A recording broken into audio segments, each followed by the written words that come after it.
dito kami sa Westboro. Westboro. Dito sa may Silang Cavite. 2,000 silang dalawa. Pero ano naman, nagbigay ng treats and shampoo and cologne. Ang punto si Juan. Galing kami sa isang pet shop, supplies and saloon. Dito sa Silang Cavite. Kasi yun ang gamay ng mga fur babies ni Mang Mocha. Tsaka maganda kasi doon. Ngayon, dadaan kami sa Calax. Punta kami sa Calax papuntang Tagaytay. Punta kami ng Tagaytay through Calax. Cavite Laguna Expressway.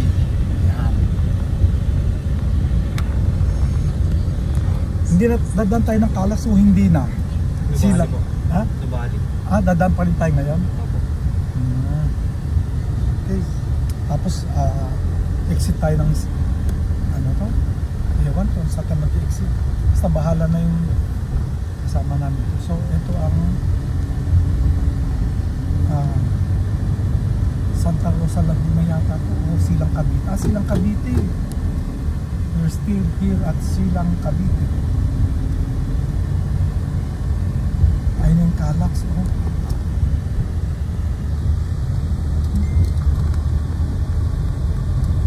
Sorry, magalaw. Ayan, Silang Cavite. So papasok kami ng Calax. Galing yan ng South Super Highway.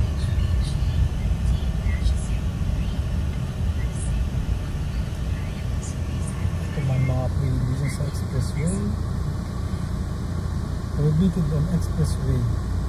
Motorcycle below 400. Yung 400cc ng mga motorcycle pwede nito.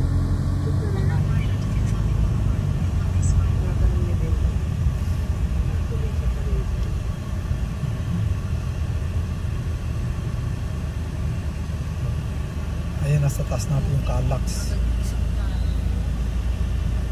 May daan din dito papuntang Nubali.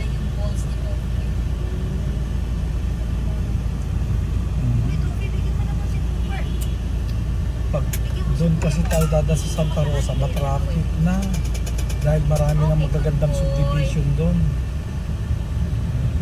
Kaya siguro ginawa tong Cavite Laguna. Ewan ko ang sole purpose nito ay papuntang Tagaytay or area, buong area ng Cavite. Nung araw akala ko ang Tagaytay part ng Batangas, part pa pala ng Cavite yun. Yung Tagaytay, Cavite, pero yung Taal mismo is Batangas. Overlooking yung Tagaytay. Andun yung smallest volcano in the world, active volcano in the world. Landmark yun, historical landmark sa buong mundo. Yun ang smallest volcano situated in Batangas Lake, Taal Lake. Yung ridge, Tagaytay ridge is Cavite. Pagbaba mo nun is Alfonso, yun ang first town ng Batangas. Just after Tagaytay. Yeah. Oo.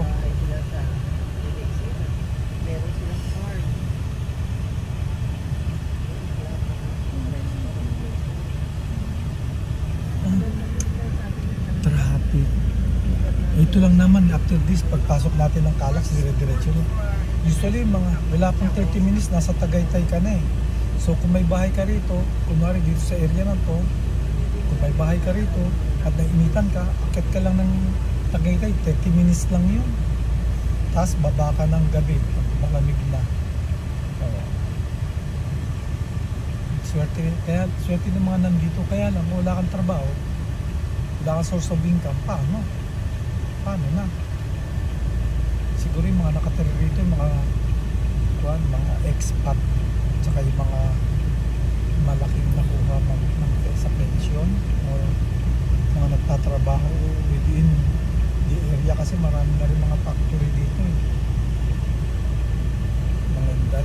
Kasi karamihan dito mga industrial park.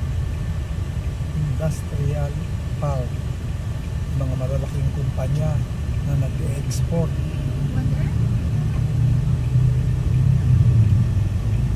Malamang mga nakatira dyan o nagre dyan, mga expat. Yan, papuntang Nubali. Papuntang Nubali. Nandito tayo. Nandito pala kami, tinandaan. Para makapasok ng sasakyan kita. Sa lahat ng gusto mo ng hug, bibigay sa'yo. Gusto mo ng kiss, nararararan, sasakyan kita.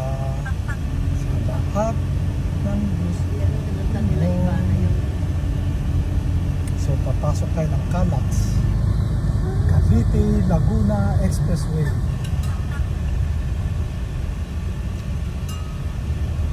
So galing tayo sa Westboro Hills ba yun?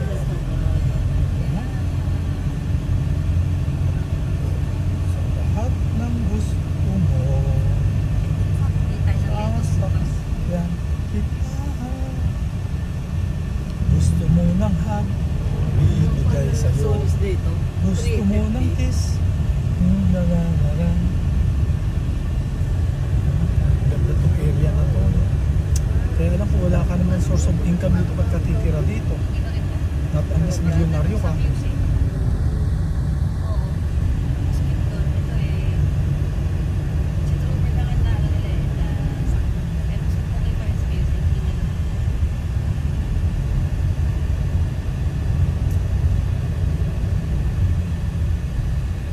Yung parte na silang malapit sa Tagaytay, dun, malamig na dun.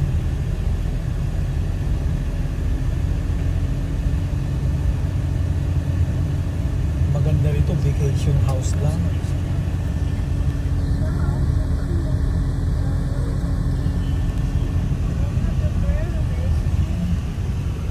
May mga ginagawang kalye rito. Oh. Few years from now, mapupuno siguro to. Kasi yung mga, halos kumpleto na rito yung community rito. Almost complete na lahat. Palengke, eskwelahan, simbahan, name it, and you have it. Ito, Tagaytay tayo. Kanan. Hindi na tayo dadaan ng Calax. Ano? Hindi na, no? Hindi na kami dadaan ng Calax. Ito na yung Nubali, oh. Nobody, just you. Nobody, just you. Traffic na hapon na kasi. South Mall. Hindi na kami pala dodaan ng Calax. Dito tayo sa Nubali. Nung araw, ang mura lang ng lottery ito, 2,000 per square meter. 2,000? Oo, nung araw. 2,000 lang siguro, ngayon nasa 20 na. Grabe. Between 10 to 20 na rito. Di ba dito si Juan Pierre? Si Pierre, dito sa Nubali. Mura pa ang pagkabili niya. Oo. Baka 300,000 lang kon dito eh. Oo, Yung, pinag-ibig pa ata niya. Oo. House pa. yung 250 square meter, mga 300 square meter, nasa 200,000 lang noon. Kaya nga, dati ka kumuha doon. Eh, may bahay na ako noon. Tsaka ko, additional expenses pa yung British Pontevedra. May SNR, may McDo. Magandang township na rin ito. Bago lang. O, may SNR. Dire-diretso mo lang to, na to. Tagaytay. Pag galing ka ng expressway, Santa Rosa lang eh.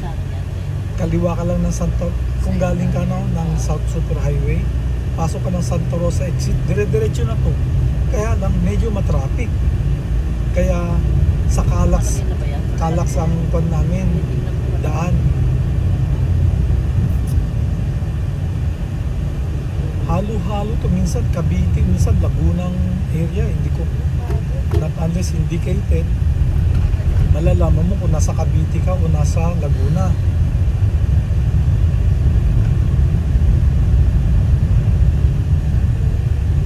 Ito sa anong road ba? Santa Rosa Road.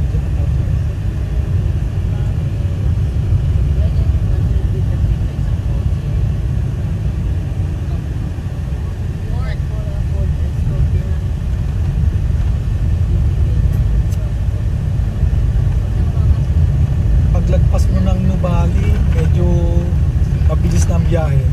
Mga 15 minutes na lang. Paglagpas mo ng Nubali, mga 15 minutes na lang to Tagaytay. Yan lang ang area na matraffic dyan sa Nubali. Oh, may pasukan naman ng Calax dito. Kung galing kami ng Cavite, dyan, yan ang entrance ng Calax. Kung galing kayo ng Tagaytay, dyan. Dumaan lang kasi kami dun sa Kwan veterinary service, supplies and grooming. Yan, social mga aso na, social mga fur babies namin. Dadayo pa kami rito sa Silang Cavite para magpa-groom. Beat that. Magaling sila doon sa JP supplies and groom services.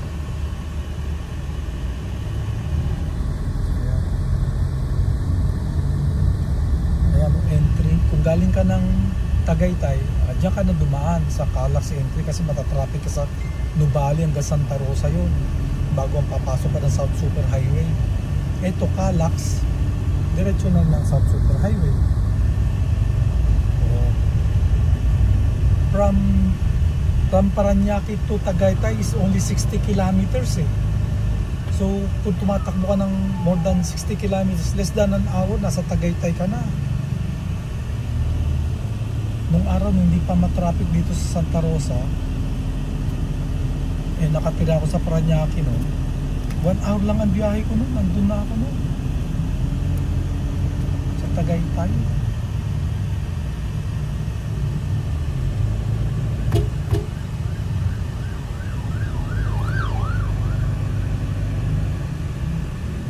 Lang naman matraffic eh. Pagdating mo ng PNP, yung Philippine National Police Academy, yung mga gustong maging officers na police, doon maluwag na yun, tapos dahan na paakyat, pas Tagaytay na. Pag weekend yata, puro one way doon para gumaan-gaan ng traffic. Badadaanan din natin dito yung Seventh Day Adventist. Ang laki ng lote nila doon.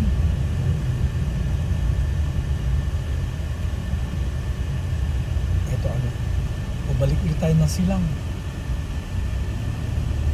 Dati kanina nasa Silang tayo, lumabas tayo, napunta tayo ng Laguna. Ngayon papasok na naman tayo ng Silang, Cavite.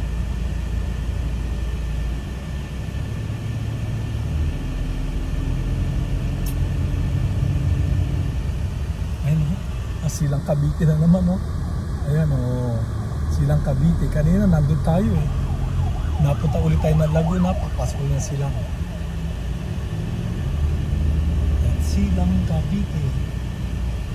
Dito yung part ng Silang Cavite na malamig. Kasi very near na ito sa Tagaytay.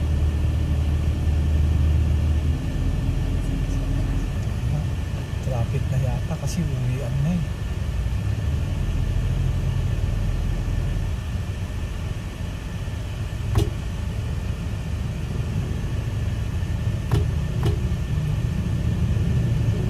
Sige, wala naman straight, wala naman ko stoplight.